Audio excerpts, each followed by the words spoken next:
Hi guys, I just want to talk about the midget guy who here in Walking Street, and I want to tell you that we always give to a poor people or to the small guy, but we always give coins like 20 pesos like this, but every time he always see us, like he always ask us. It's not good for a midget people.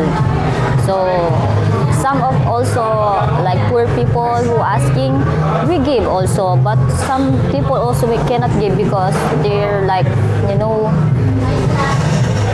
they will ask, so it's not good. And we're not like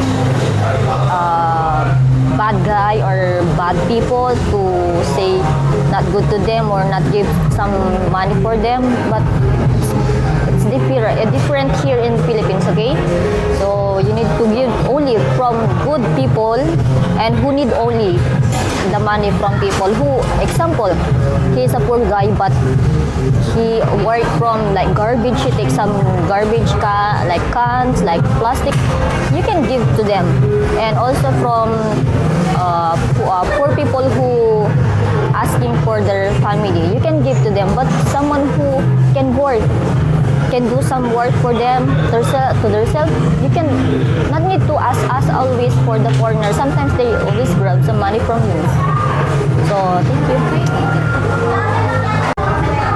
And also, some of our subscribers said that we not give to poor people or to that midget guy. So just I will put some comment there and just put some donation so that you can see how we give the money to that midget guy, so that not need to think so many wrong to us or not good thing for us.